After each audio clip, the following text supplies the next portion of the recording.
You're listening to Socks, Dukes and Rock and Roll with me, Dukes, and I am here with Rick from Delphic. How are you? I'm alright, thank you. How are you? I'm very well, thank you. Good. It's been a busy 12 months for you. Yes.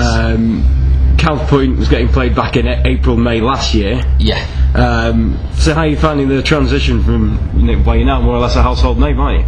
Yeah, well, I mean, it's good. It's all, it's I mean, to be honest, when we kind of started, we got to get, without viewing it really cynically, you kind of get a plan in your head, and you start, in one place, and you want to get to another place. Yeah. And when we started, we were always aiming to be in this kind of position at this point, so it's not necessarily a shock to us that we're here. We expect it to be, because this is how we planned it. So it's kind of more relief that it's paid off. Right. More than anything.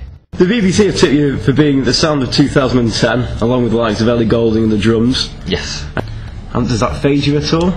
Not really phases. I mean, it's I don't know. It's silly, these awards, to be honest. I usually feel like in interviews, because we get asked about it a lot, and I always feel I should say positive things about them, because it's nice to have that seal of approval. But yeah, I can't help but think they've just gone a bit too far, these awards. They're really getting blown out of proportion every year, and there's so much significance attached to these. Who's everyone going to tip? Who's going to be the biggest bands? And it's fine. We kind of have a laugh with it. We don't take this too seriously. We're very focused on what we're doing, and whatever happens around it, we just kind of laugh it off or take it with a pinch of salt. But yeah, I think generally for other bands maybe, and it could have been the way for us, but it can be a bad thing, I think.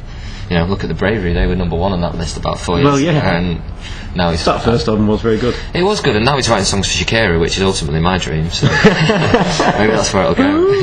yeah. Well, I was going to say, the previous bands on there, like MGMT, Santa Gold, Lady Gaga, I like her all over. She's doing. I love that. I love Lady Gaga. She's doing great at what she does. So I think it's more or less like a dead cert. If you're in this list, then this year you're gonna. Yeah, it is. What's silly is that everyone chooses the same people. So you get BBC doing it, NME doing it. Everyone just chooses the same bands, and everyone chooses everyone else because I was speaking to, I won't name names, but I was talking to a journalist, and he said, I said, who have you back for the tips? And he said, back to Ellie Goulding. I said, why? Do you really like it? And he said, no, but everyone else did, so I did. Look, and this was a high profile from a major newspaper as well. And then they all slag her off in the reviews, so it just doesn't make sense. They build her up, they all tip her, and then they give her 2 out of 5 for her album. I give it 5 out of 5 on looks. Did you? No, I will do. Oh, you have it on looks, right? Yeah. She hasn't asked me anything. Tim, what did you give me on looks? Yet to have that conversation with Ellie Goulding. Let's talk about the album, Acolyte. That's how you say it, isn't it? Acolyte, yes. First, I think it's an absolutely brilliant album. Cool, man, cheers. Doubt is my favourite. We weren't going to put Doubt on the album, actually. Why? Just to wind people up. I don't know, because it was such an obvious choice for a single early on. We thought it'd be quite fun just to have it as a single and not put it on the album. And then we spent about 3 months trying to write another song that would go in its place, and we couldn't do. So it didn't work out. And then suddenly we got another track, and everything kind of fit really well, nicely on the album. So we put it on. But yeah, we just wanted to wind people up.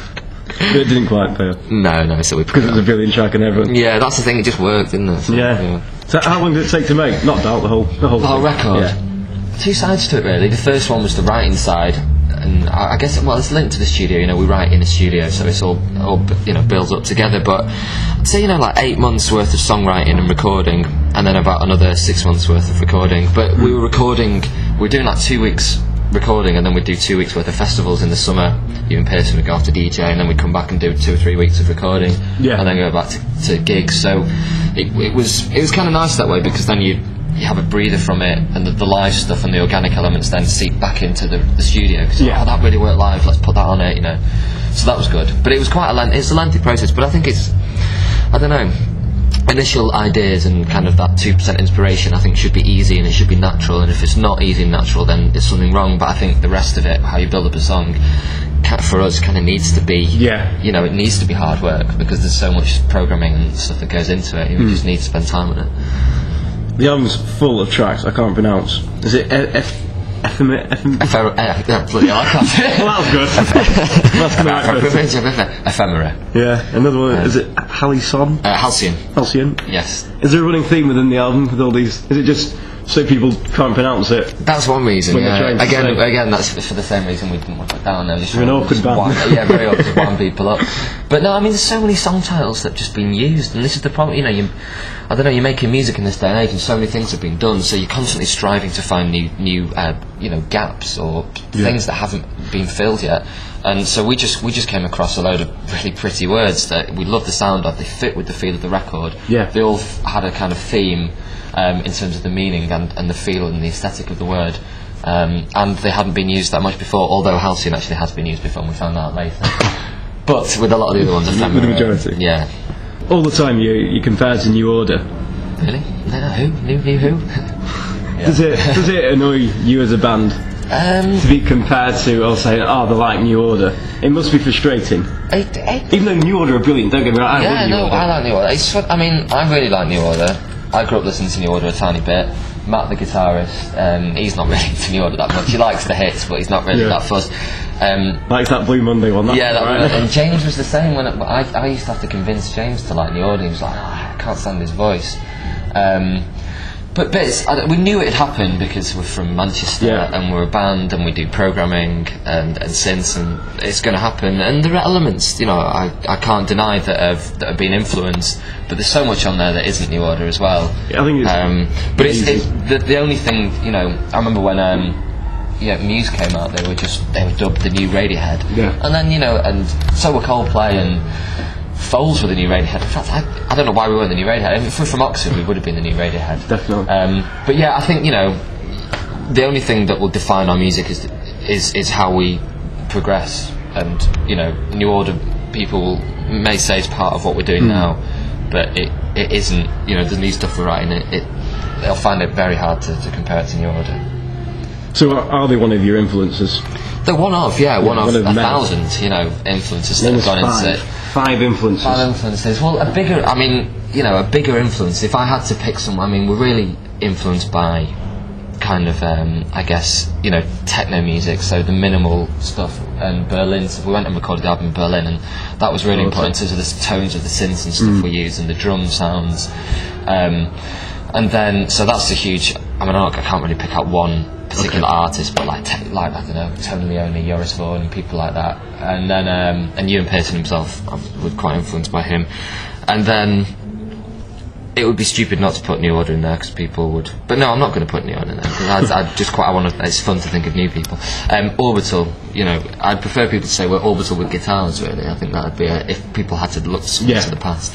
But no, we really like the way Orbital evoked a lot of emotion from Dan's music without necessarily having lyrics, and they had a lot of feeling. So Orbital, Radiohead, Bjork, and maybe Kraftwerk, in terms of the way they did things in concepts, really inspired by doing things as a concept. So this album was born around a concept, the concept being the lyrical theme and the song Acolyte itself. You know, we just wanted to base the whole thing around this centrepiece that was Acolyte. And you know, people like Kraftwerk and Bjork have done a similar kind of thing. Maybe I'll take Kraftwerk and put David Bowie in, actually, because he's done David Bowie. Yeah, David Bowie. nice impression. Oh yeah, it's not mine. It's from what's that New Zealand TV show? Like the Concords. That's the one. Yeah. Fantastic. Brilliant. It's great, isn't it? Always quote your sources. Yeah. What the hell's behind these? I'm dreading what's behind these. Deal or keep what you got. It's a game of play with each band that I interview. Alright. No one understands it. I've got to the point where I don't really understand it anymore. Right, you can see 2 envelopes, both with question marks on. Okay. I'm going to shuffle them. Doesn't really matter that I shuffle them because they've both got question marks on them, but I'll do it anyway. Which one do you want? So I've dealt them. Right. Pick one. So there was no real need for you to put them behind your back as well, was there? Because I just don't know what they are anyway. Great, isn't it? I'll go for number 2. Number 2. Slightly bigger question mark, so slightly more mystery. So I can deal again, or you can keep what you got. I mean, you know, I'm just in a completely pointless. I'm going to just go with 2. I'm going to stick with my gut instinct. So this is a miscellaneous question. Okay. So if you want to pick one out. Alright. Oh, there's a load of questions in there. All right. Lots. Okay. And this is for you.